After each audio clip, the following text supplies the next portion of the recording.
why should I care about CRO? There are so many customers online. Let's say I was a new business. I wish I did this way before Black Friday. Is there any quick tips? More money for your business.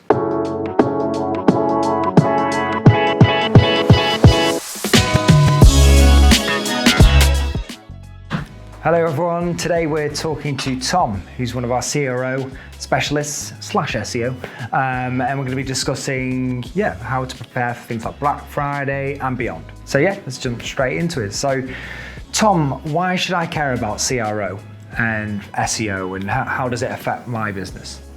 So CRO stands for Conversion Rate Optimisation, and it's all to do with how you are actually approaching the traffic that's hitting your website.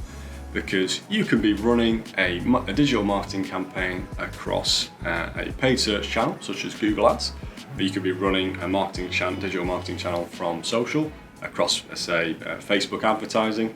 And you're getting the traffic onto your website. If you're not thinking about what users are actually doing on your website once they reach it, then you're not thinking, okay, if I don't have my user in mind, I can't make my site a better experience for them and get them converting better, get them converting higher, which can mean more money for your business. Sure, and obviously we're at that sort of time of the year. We're approaching things like Black Friday and Christmas and that sort of stuff. So one thing is around timelines. Should I be thinking, let's get everything ready for Black Friday, or do I need to think more long term? What would you say from your perspective in how you would approach a campaign like CRO?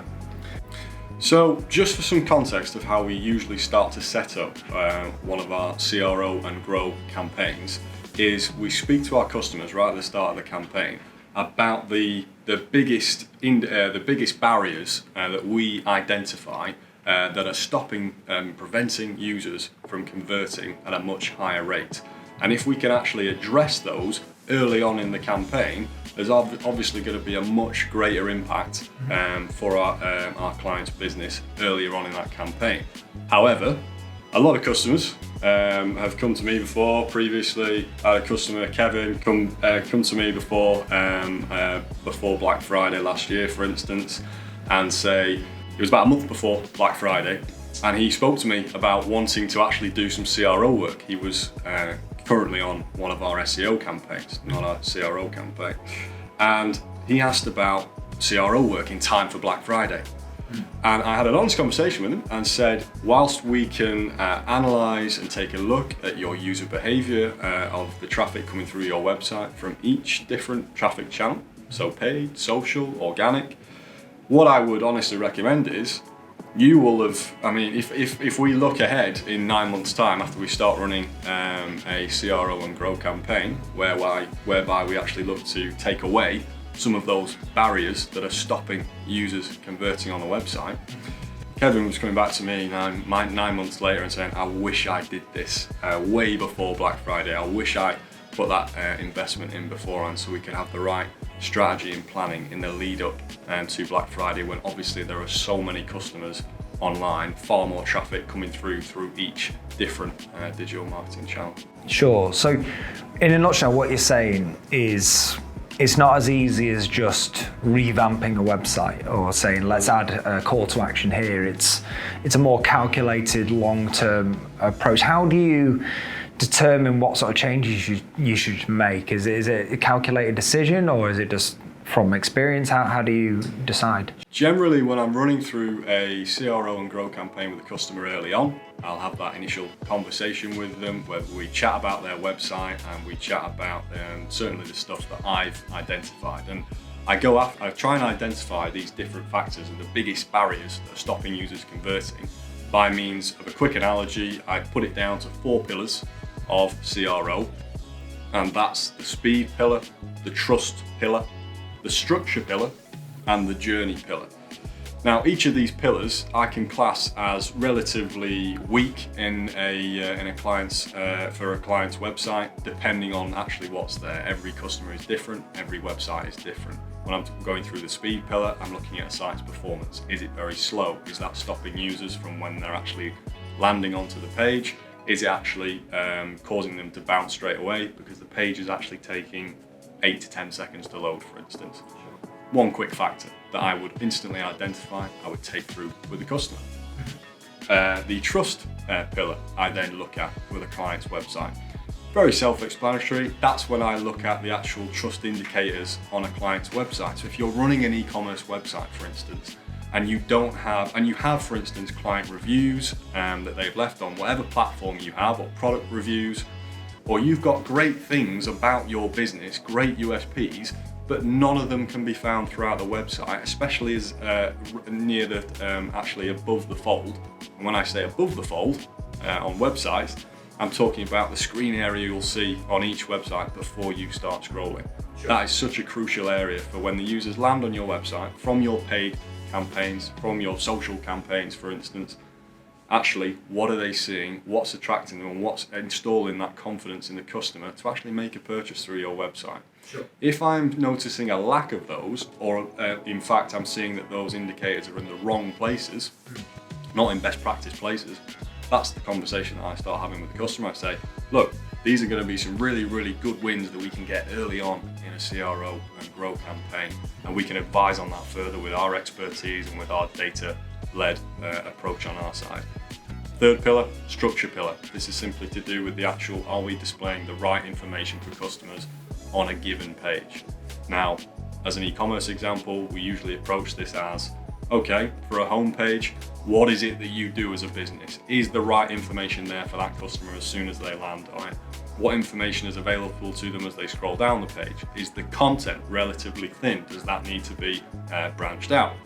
All these different types of questions. And the last pillar on CRO, the journey pillar, very nice, self-explanatory as well. That's all to do with actually looking at the customer journey. So that'll be looking at elements like the actual navigation menu within e-commerce stores. We see so many examples where where our clients don't match the search intent of the user. If I can give just a brief example, if I looked at a customer who sells different doorknobs, for instance, and I'm going onto their website and I'm seeing as a user, and I'm looking for a kitchen drawer knob, for instance. But if I'm looking at a navigation menu at the top of an e-commerce website that doesn't have a different category in that navigation saying by room, because I want to search by room, I want to look by the actual room and then the kitchen, not the bathroom, not, for instance, the living room or bedroom, I want to search by kitchen.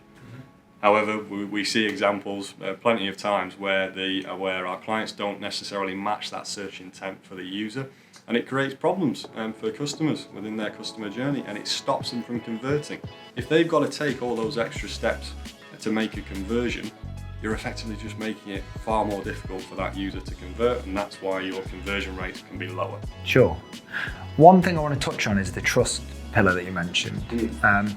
Let's say I was a new business, don't have a lot of reviews, and is there a certain review platform that I should start on, and is there a better one that builds more trust than others? There are various ones. We would never usually point a customer down one route, for instance, but if we see, for example, that a customer has Trustpilot reviews. Trustpilot is a online review platform.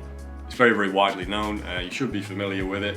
It's widely used throughout many, many different e-commerce websites. We've got plenty of customers who utilize that review platform. But if those reviews aren't, for instance, anywhere featured on your website and you're rated, for instance, 4.8 out of 5 stars, that's brilliant. That's a great selling point for your business. If you've not got that featured anywhere, how are the users going to actually know about it? Sure. So it's just basically showing up. Sure that they know. Yeah, in answer to your question, there are various review platforms. There's Trustpilot, there's FIFO, there's other ones you can use. There's no dedicated right answer for this one. There's plenty that you can utilize. Does Google look at conversion rates and how people interact with websites to determine if they should rank higher, or is that just not really a factor? It's becoming more and more of a factor. Year by year, Google's algorithm is updated by Google. They go through around 3 core updates each year, and each one makes that algorithm smarter and smarter and smarter. And by means of them getting smarter means that they can understand websites better and what determines an actual organic ranking factor. And what I mean by that is how Google determines if you should rank higher organically or not in Google search results.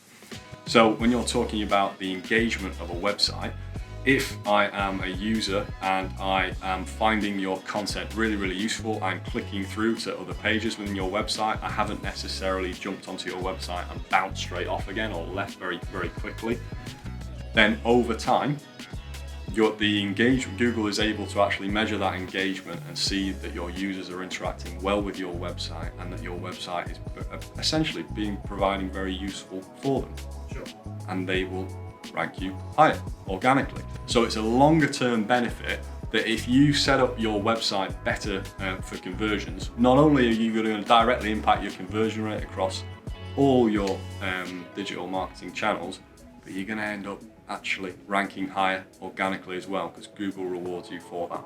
So killing two birds with one stone. Killing two birds with one stone, absolutely.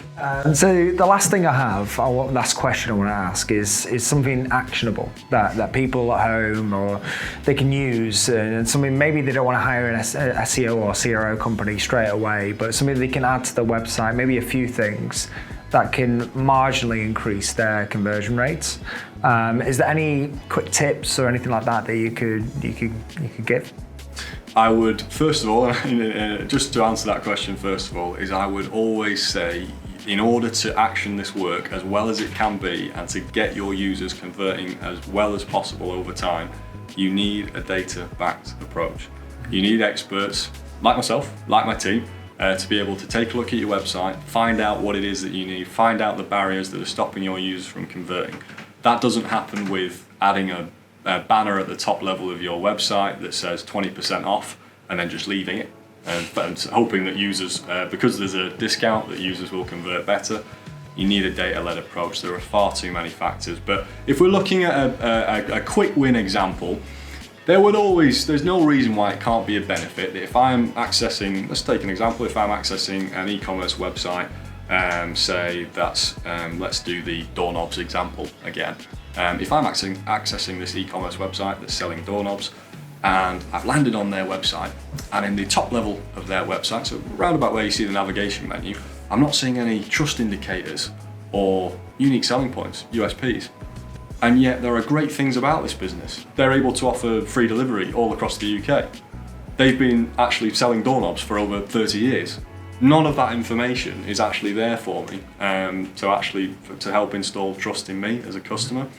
If you step back from your website as a business owner and think, what's actually great about my business? I have all these factors that I can actually put up there at the top and I should make available for my users. Why aren't I doing it?